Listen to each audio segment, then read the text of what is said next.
Buenas tardes, mi estimado amigo, ¿cómo estamos? Ya estamos listos por acá, vamos a dar inicio. ¿Todo bien, maestro?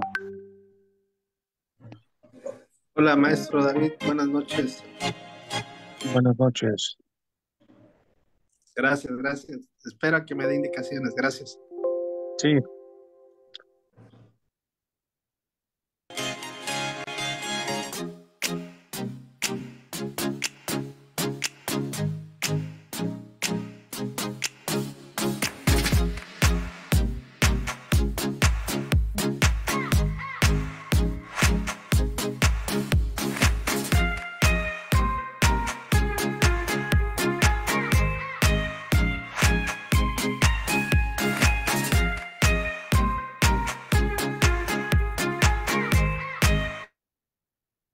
pues muy buenas tardes, estimados amigos. Vamos a dar inicio con nuestra cápsula jurídica de hoy. Ya estamos listos para poder comenzar dicha plática.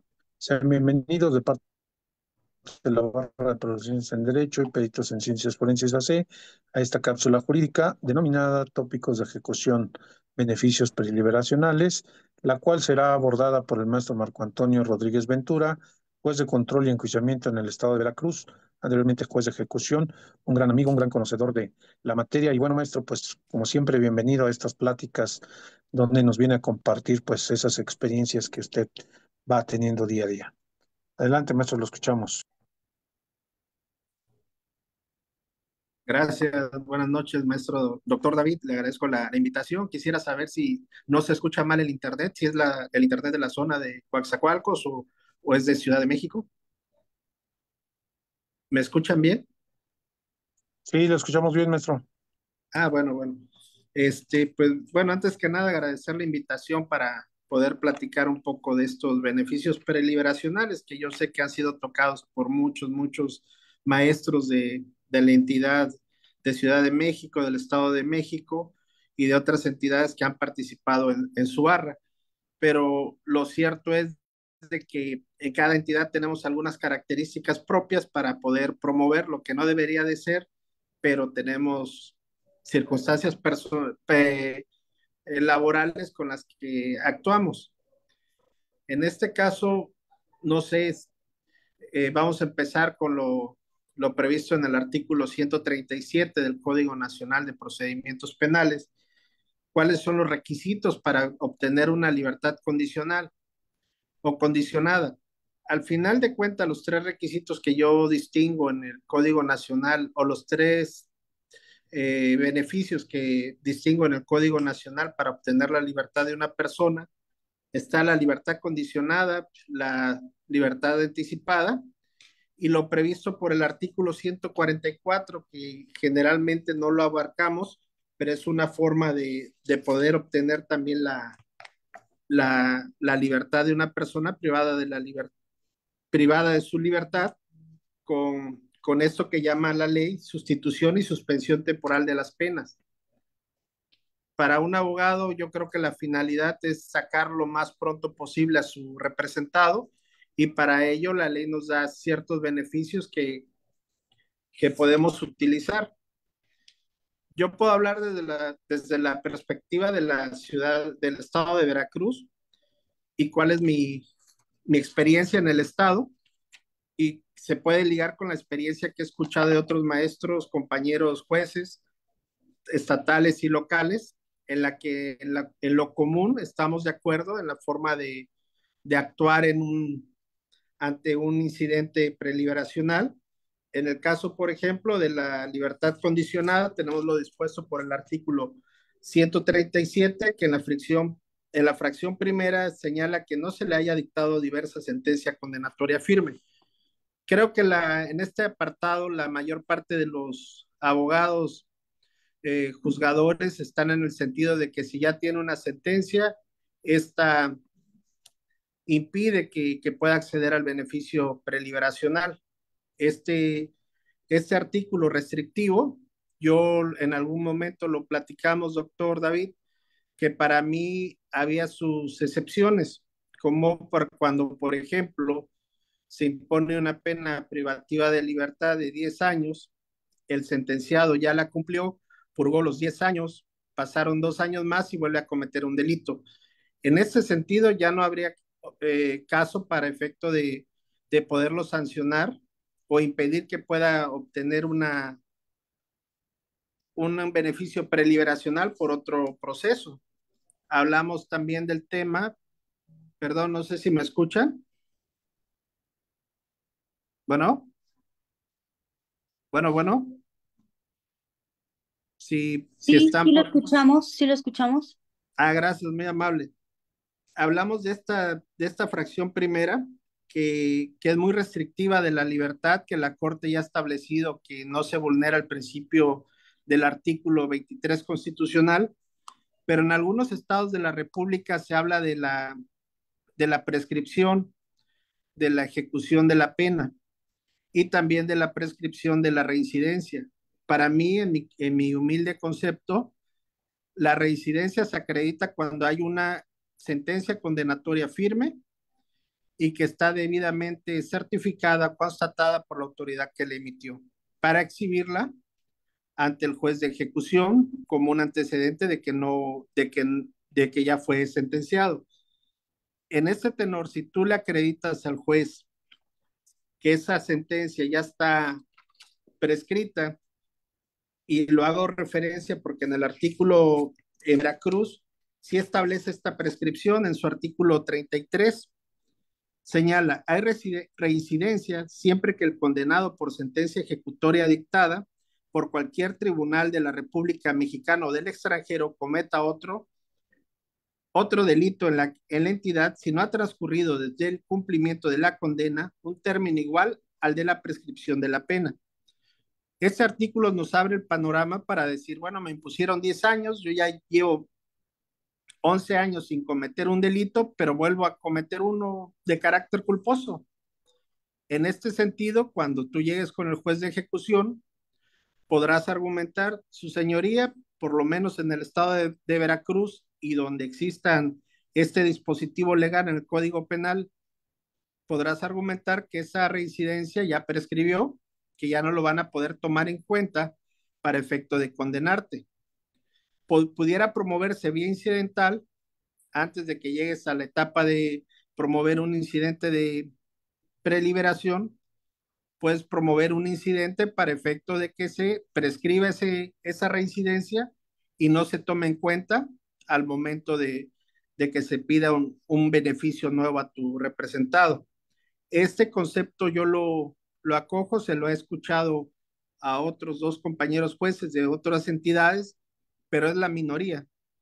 A lo que voy es que debemos de explorar cuestiones para poder sortear algunas limitaciones que tiene la propia ley nacional de ejecución, como en el caso de la fracción primera.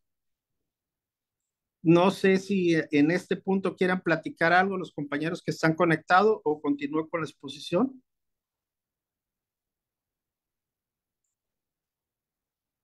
Bien. El segundo es que la fracción segunda, que no exista un riesgo objetivo y razonable en su externamiento para la víctima ofendido, los testigos que depusieron en su contra y para la sociedad.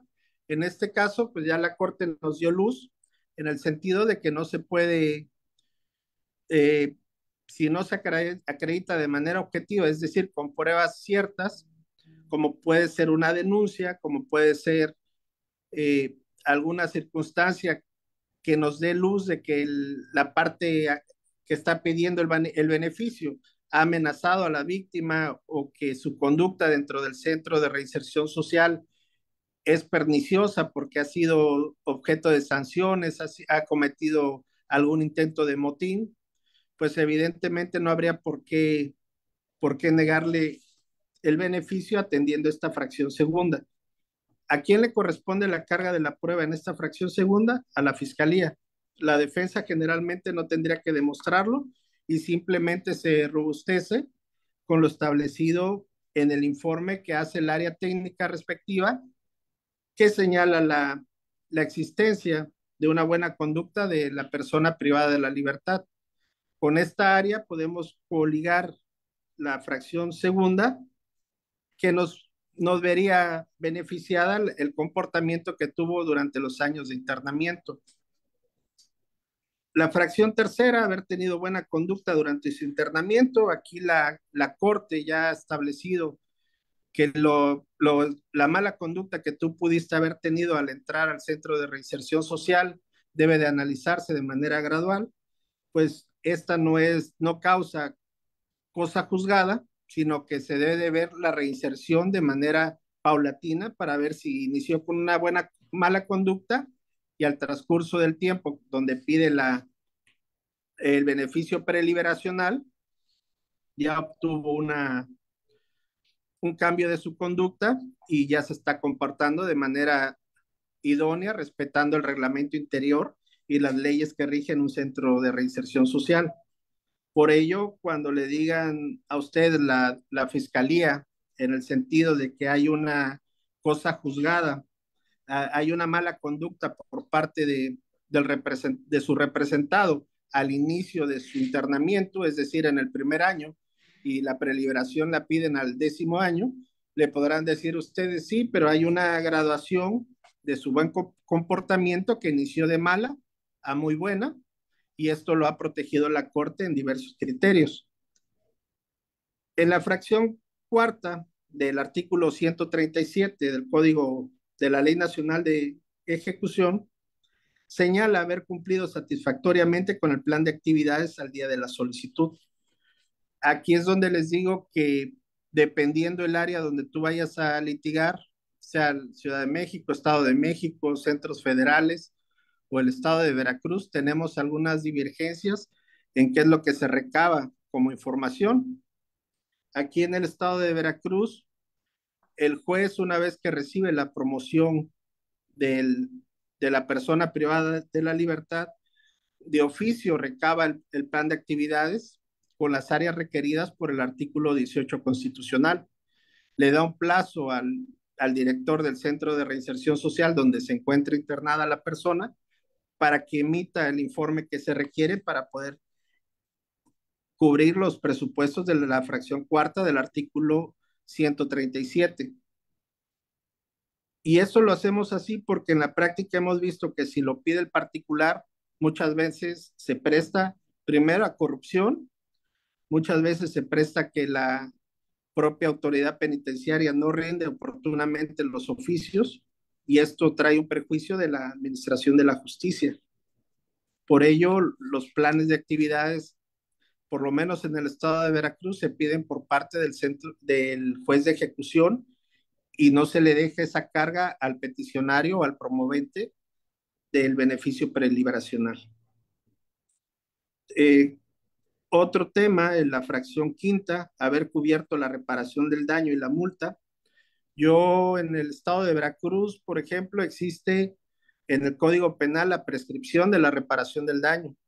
Esto está establecido en los artículos 122, 123, la prescripción de la multa, que ya se ha establecido que esto va como una garantía constitucional integrada en el artículo 14 de, de nuestra Carta Magna y que no violenta por parte del juzgador de ejecución si determina, siempre y cuando esté bien citada la parte ofendida, que por el transcurso de tiempo se dé la prescripción. En este tenor considero que aunque hay divergencias como en el estado de Nuevo León, donde no se permite la prescripción de la reparación del daño, en el estado de Veracruz, en el dispositivo punitivo penal, sí se establece y se puede conceder sin que se violente el derecho humano a la reparación integral del daño, siempre y cuando se cumpla con la garantía de audiencia, es decir, se notifica a la parte ofendida, y dos, que transcurra el tiempo necesario para que se pueda determinar esta circunstancia.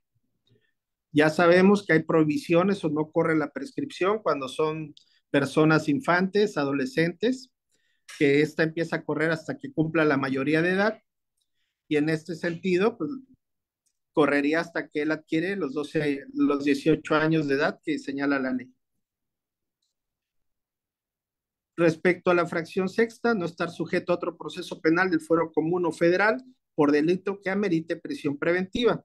En este sentido, la prohibición está es que sería incompatible que él estuviera en libertad por el beneficio preliberacional y no y estuviera preso o detenido o privado de su libertad por el delito, por la prisión preventiva, ya sea justificada o oficiosa, depende del caso.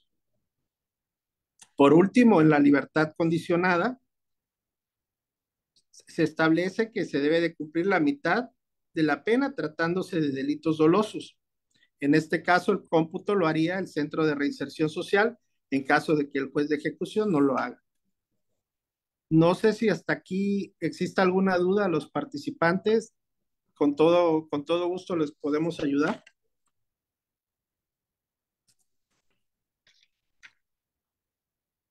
Bueno, al respecto, me voy a pasar al segundo beneficio de manera breve y rápida, que es el artículo 141 de la Ley Nacional de Ejecución Penal, que se establecen todos los beneficios, todos los requisitos para adquirir esta libertad anticipada, que dejaría totalmente en libertad al promovente al cumplir el 70% de la pena impuesta. Mientras en la libertad condicionada le podemos imponer obligaciones como de ir a firmar, de no acercarse a la víctima, de incluso dar en pagos, en facilidades de pago, la reparación del daño o la propia multa. En la libertad anticipada se podría restringir, por decir, algunos jueces dicen que no se puede dar en pagos la reparación del daño porque su libertad ya va a ser inminente y absoluta.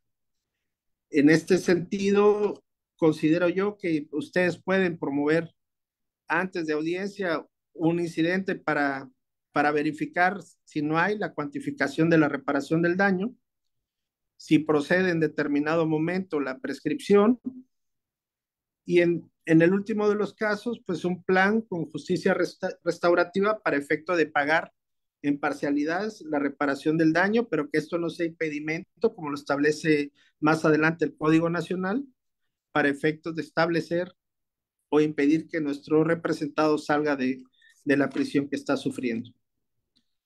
No hay muchos cambios, únicamente lo que cambia es el 70% de la pena que nos impide, que nos pide como requisito para que pueda acceder al beneficio de la libertad anticipada. Como igual que la libertad condicionada nos prohíbe que puedan salir las personas que fueron sentenciados por los delitos de materia de delincuencia organizada, secuestro y trata de personas. Estos dos beneficios, ¿cuándo son aplicables? Después de que se haya dictado la sentencia y que ya haya estado en vigor la Ley Nacional de Ejecución Penal. Y ahí ustedes pueden hacer con una retroactividad, aplicar si les beneficia una ley estatal, una ley de ejecución mínima, una ley de reinserción social, la que estuvo vigente antes de la puesta en marcha de la Ley Nacional de Ejecución Penal, para verificar la procedencia de qué incidente le conviene más. Recordemos que en la Ley Nacional de Ejecución Penal ya no existe la remisión parcial de la pena, este beneficio que estaba en las leyes estatales y que puede resultar beneficioso para sus representados. En este tenor, también debo de señalar qué pasa si yo como abogado, mi cliente fue sentenciado con una resolución anterior al año 2016, pues puedo aplicar un beneficio establecido en la Ley de Reinserción Social, la remisión parcial, para tratar de llegar o aminorar la pena para establecer un beneficio como la libertad condicionada o anticipada. A lo que quiero llegar es de que se puede combinar estos dos tipos de beneficios en la ley para beneficio de las personas privadas de la libertad. No importa que una haya sido anterior y una posterior, siempre hay que ver cuándo entró en vigencia la Ley Nacional de Ejecución y cuándo se dictó la pena impuesta. De esto ya existe criterios orientadores por parte de la Corte y de la propia, de los tribunales colegiados para dirimir cuál es la competencia de cada ley.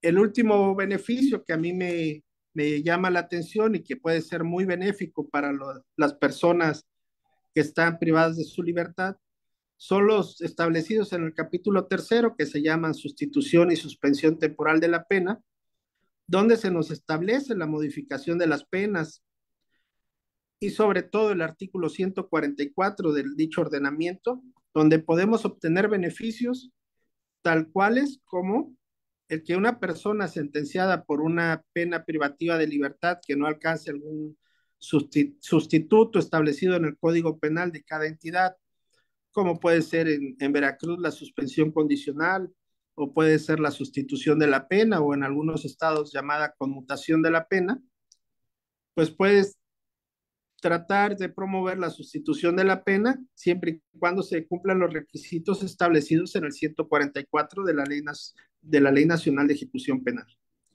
Un caso que les puedo dar como ejemplo, una persona sentenciada a 6 años de prisión, donde en el estado de Veracruz, para que pueda obtener un beneficio como la suspensión condicional o la sustitución de la pena, te dice que la pena privativa de libertad debe de ser de menor de 5 años, y el juez le puso 6 años, ya una sentencia apelada y impugnada mediante el juicio de amparo, que fue confirmada por esos tribunales. Pero la persona sentenciada es la persona proveedor de su casa, la persona proveedor de su esposa, con un buen empleo estable, donde las partes pueden comparecer ante el juez y señalarles, señor juez, si tú ordenas que se ejecute esa sentencia en los términos que la emitió el juez de origen, puede causar más perjuicio a mis infantes hijos, quienes dependen totalmente de la situación económica o de mi esposo que está trabajando y generando un recurso económico. Si él queda internado en el centro de reinserción social, va a entrar a la cárcel y ya no nos va a poder mantener. Aquí el juez debe de hacer una valoración en el sentido de que vale más, si internar a la persona para cumplir la sentencia o sustituir la pena privativa de libertad por otras medidas de seguridad, como puede ser una medida restitutoria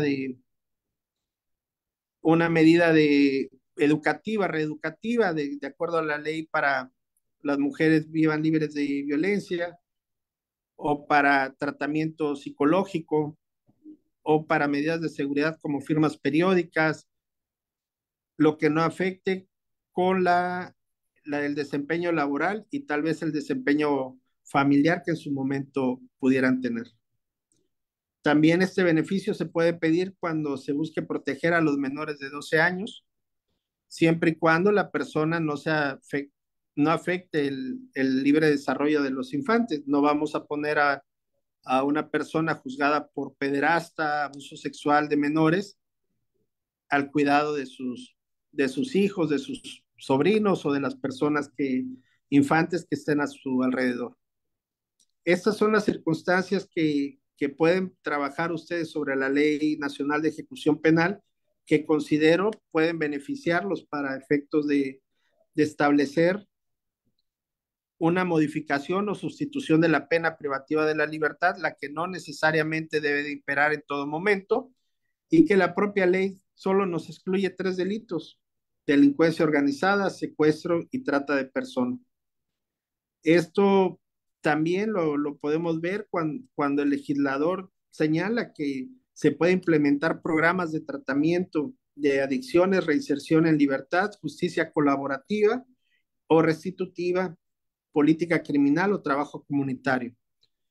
En el Estado se trabaja mucho con trabajo a favor de la comunidad, cuando es el caso de las personas que no pueden pagar su sustitución de la pena, y tratamos de llevar a cabo circunstancias benévolas para que cumplan con el pago a través de sustituciones como son la, el trabajo a favor de la comunidad, que será no mayor de 9 horas en un mes, para que efecto de que las unidades encargadas de su ejecución vigilen el cumplimiento de ese servicio prestado. No siempre se puede pagar o se requiere que se pague con dinero, sino se puede pagar con alguna medida sustituta de las que nos establezca cada código penal de la entidad.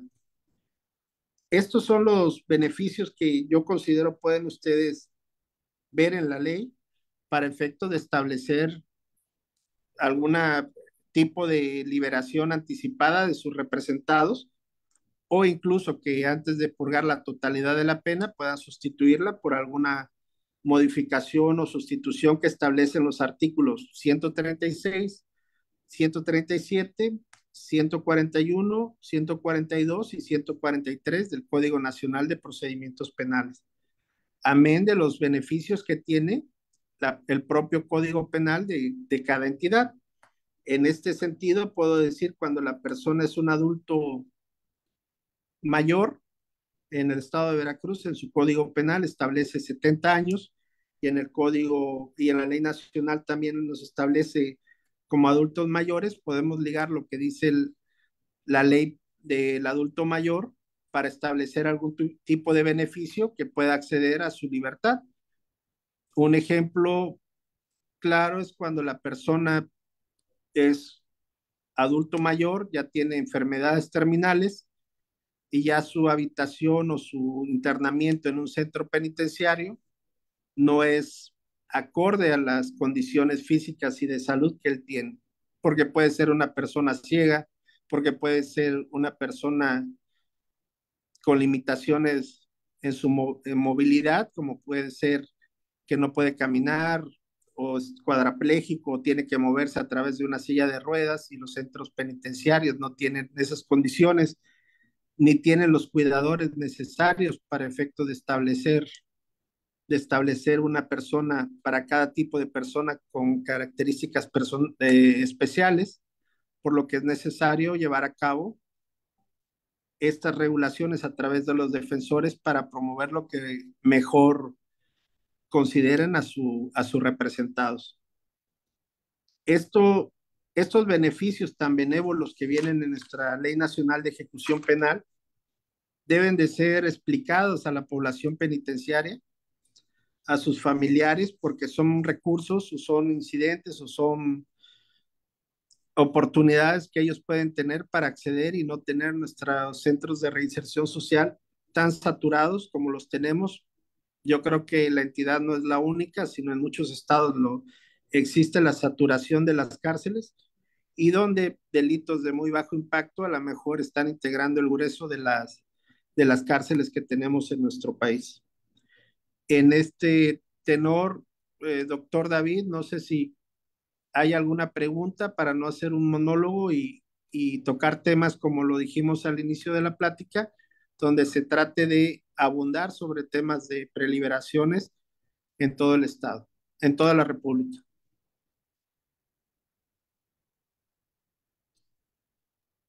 Adelante, compañeros.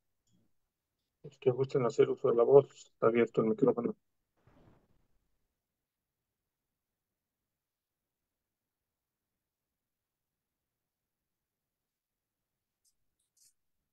Creo que no, maestro, vamos bien. Muy, muy bien. Bueno, yo les puedo recomendar como criterios cuando busquemos en el buscador jurídico todos los temas relacionados a la interpretación, a la retroactividad de las leyes estatales y leyes, la Ley Nacional de Ejecución Penal, porque todavía advierto en algunos chats que hay algunas dudas sobre qué ley es la que se le puede aplicar en beneficio de mi representado. ¿Qué quiere decir esto? Si a mi representado le conviene aplicarle la ley estatal y estaba vigente al momento de ser sentenciado, pues se la vamos a aplicar si así lo considera. Estos son puntos, doctor, que bueno, yo sé que a los compañeros Muchos son muy, muy buenos litigantes, pero sí quería dejar reiterado que en algunas entidades litigamos de distinta manera, pero en el fondo son los mismos requisitos los que solicitamos para estos beneficios. Litiguen en Veracruz, litiguen en Ciudad de México, en todos ellos son los mismos requisitos que hay que cumplir, ¿no?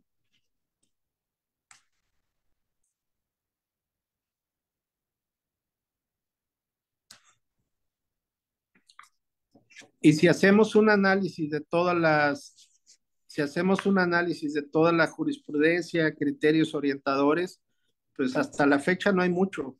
Hasta la fecha no hay tantos criterios como se quisieran tener para efecto de despejar todas las dudas que existen en cuanto a los beneficios preliberacionales respecto a la Ley Nacional de Ejecución Penal, que si bien es cierto, no es de reciente creación, ya vamos para 10 años desde su nacimiento. Lo cierto es de que cada estado tiene su particularidad. Como lo voy a señalar, el Estado de México, hasta donde yo me quedé, requiere el aval moral para efecto de otorgar un beneficio. En el Estado de Veracruz no lo requiere porque coincidimos tal vez de que en la Ley Nacional de Ejecución Penal no lo establece. Eso venía de las leyes estatales que antes requerían esta calidad de una persona que apoyara al sujeto que fuese a salir liberado. No sé, doctor, cómo vea.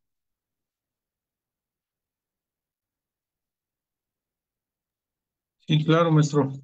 Realmente abordar este tema de beneficio preliberacional sabemos que es muy grande el tema y que nos puede traer, pues, sobre todo, como bien dice, a los operadores del sistema bastantes beneficios para comprender un poquito su tramitación, ¿no? Y realmente, pues, ver esa diversidad de criterios que tenemos en la actualidad en varios estados de la República a nivel federal.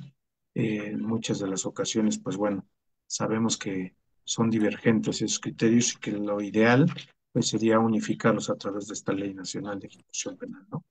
Claro. Por ejemplo, en el estado de Veracruz todavía no tenemos brazaletes electrónicos, solamente son requeridos para los adolescentes que están en conflictos con las leyes penales, no para los adultos. Entonces, la mayoría de los beneficios se conceden sin un brazalete electrónico porque aparte no tenemos la entidad que los va a vigilar, ¿no? Y el costo del aparato sería a cargo en determinado momento de la persona privada de la libertad y esto pues no es factible correrle el costo a ellos, ¿no? El otro tema que a lo mejor también nosotros consideramos que la presunción de inocencia por cuanto hace al delito, ya cuando eres sentenciado, ya está desvirtuada, ya no existe porque ya fuiste vencido en un juicio y posiblemente agotaste todos tus recursos legales que te daba la ley. Pero sí hay presunción de inocencia cuando eres investigado por un acto administrativo violentando la norma de un centro de reinserción social. Por ejemplo, cuando te encuentran en una celda un arma punzocortante y que no se puede determinar que tú la tenías en tu radio de acción, ahí sí todavía consideramos que puede haber una presunción de inocencia para el caso de esos procedimientos administrativos que llegan a ser impugnados ante jueces de ejecución de algunas entidades.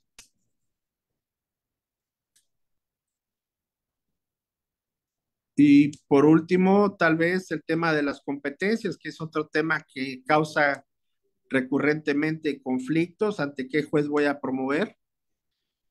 Aquí hemos tenido conflictos competenciales con los estados de Oaxaca, de Chiapas, de Sonora, con con la federación en algún momento, con los jueces federales, y se ha llegado creo que al consenso que si es un reo que está internado en un cerezo local, en un centro de reinserción social local, el juez que debe de conocer es un juez local.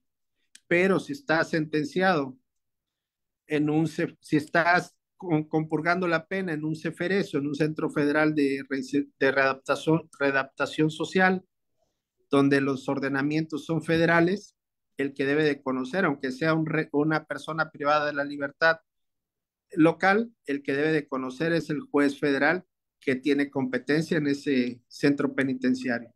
Son reglas que generan o han generado muchos conflictos competenciales entre estados diversos donde hay centros federales de reinserción social.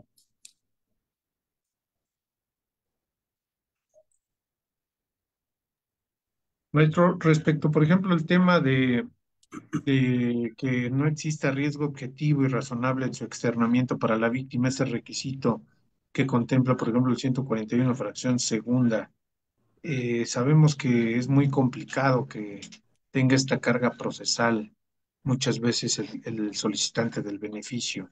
Ahí normalmente, ¿cómo se puede plantear? En el caso de que ustedes sean el agraviado Los o el acusado. solicitantes del beneficio del Ok, sentenciado. muy bien. Para empezar, ya tenemos un criterio de la Corte que dice que la carga de la prueba la tiene la Fiscalía. Es a quien le corresponde demostrar este riesgo. Y también ese riesgo debe ser objetivo, es decir, no puede quedar al arbitrio de la persona víctima en aquel momento del delito en el sentido, va a salir y me va a matar o pasan carros por mi casa y yo supongo que es él, sino tiene que haber pruebas objetivas que evidencien la conducta intimidante de la persona privada de la libertad.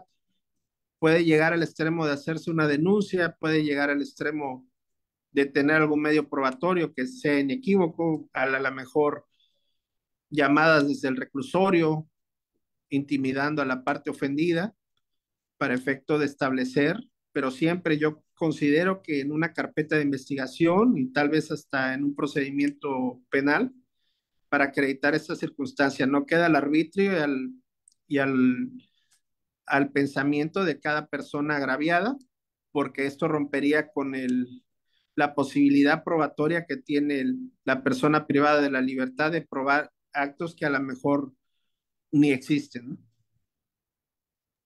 Maestro, una pregunta. Buenas noches. Tomando Buenas noches.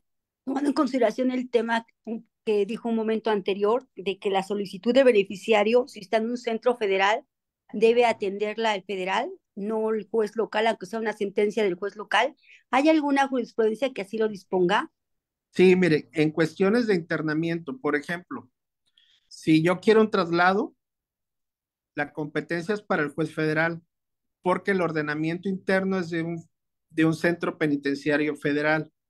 Si es que no me dan medicamentos, si hay una controversia judicial, tiene que ser ante el juez federal por los mismos hechos.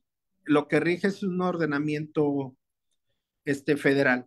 Si la persona está internada en un centro local y hay un juez federal y un juez local, pero lo que se está quejando a la persona privada de la libertad es de que no le dan agua salubre o no le dan comida, esto va a ser competencia del juez del fuero común o el juez local, no, aún y que sea un sentenciado del fuero federal, porque lo que manda es quién creó el centro penitenciario, bajo qué regla se rige, si es una regla local o una regla federal. Esto está establecido en varios conflictos competenciales que ha habido entre jueces locales, si hay jurisprudencias, y jueces federales.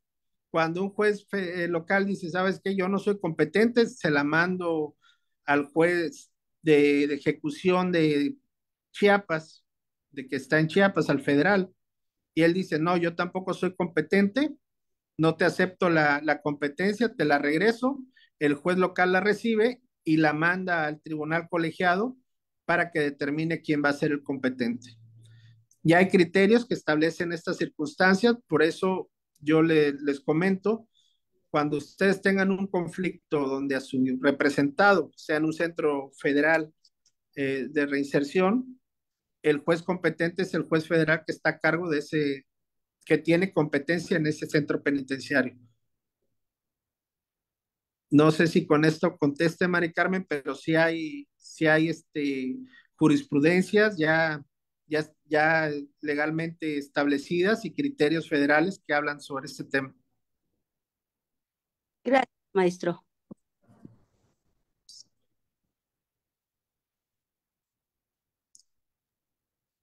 ¿Alguien más, compañeros?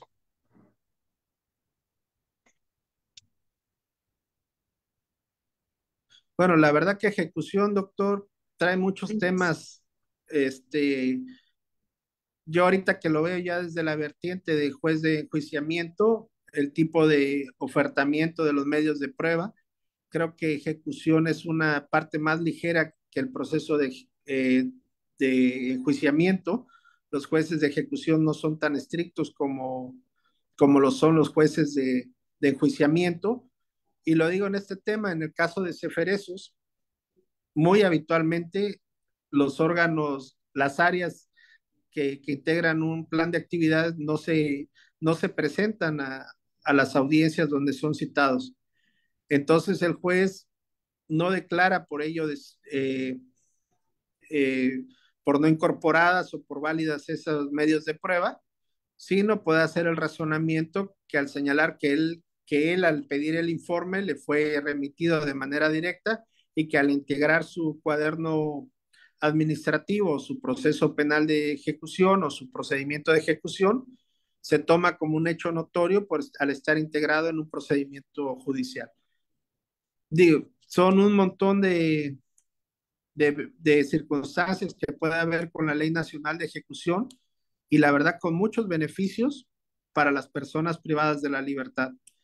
Nada más que yo creo que no se ha litigado al extremo, incluso para efectos, y ya esto lo dejo en el tintero, para reclamar una responsabilidad patrimonial del Estado cuando se violentan tus derechos humanos en internamiento. Sí, claro, porque en ese tiempo de ejecución de la pena como tal, pues pueden ocurrir muchísimas hipótesis, cuestiones de salud, cuestiones precisamente de no proporcionar servicios, o sea, no, es Sí, inmenso lo que puede acontecer. claro, puede acontecer, por ejemplo, tortura sistemática de los custodios durante tu etapa de internamiento, que tú lo puedes lograr demostrar o lo logras demostrar al establecerse un protocolo de Estambul. ¿Y quién es el garante de tu seguridad en un centro penitenciario? Pues la autoridad, que depende de un Estado.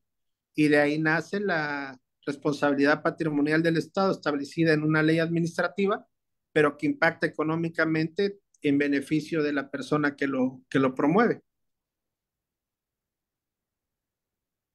Sí, correcto.